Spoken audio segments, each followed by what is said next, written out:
एक बार एक तोता विक्रेता बाजार में आया। उसके पास 2 पिंजरे थे। प्रत्येक पिंजरे में एक तोता था। एक तोते की कीमत 500 रुपये और दूसरे तोते की कीमत 5 पैसे। वह कह रहा था कि अगर कोई 500 में तोता लेने को तैयार है तो ले लो, लेकिन 500 में एक तोता खरीदने पर उसे दूसरा तोता भी खरीदना होगा। राजा बाजार देखने आया था।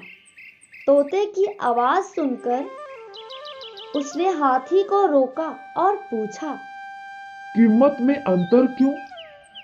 तोते वाले ने कहा, इसे लेने के बाद आप खुद समझ जाओगे।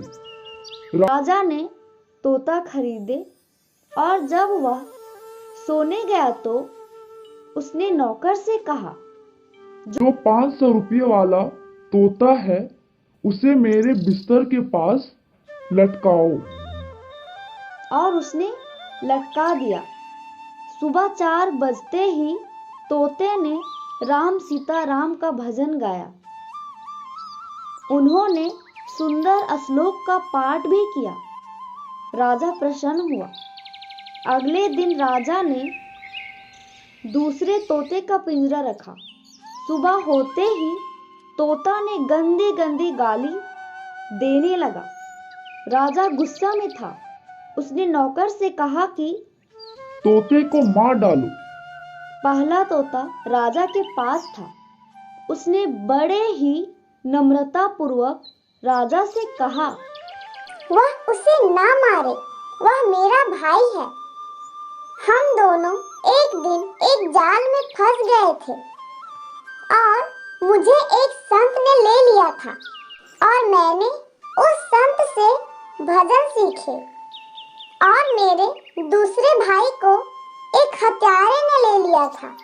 वहाँ उन्होंने गंदी गंदी गालियाँ देने सिखाया और वह सीखा।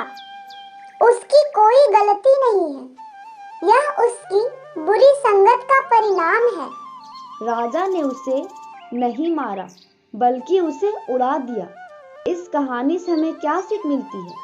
तो बच्चों, आप जरूर सोचना और समझना कि इस कहानी से हमें यह सीख मिलती है कि अच्छी संगत का परिणाम हमेशा अच्छा और बुरी संगत का परिणाम हमेशा बुरा होता है। अगर आपको ये कहानी अच्छी लगी हो तो प्लीज़ लाइक करें और कमेंट करें और हमारे इस चैनल को सब्सक्राइब जरूर करें। धन्यवाद।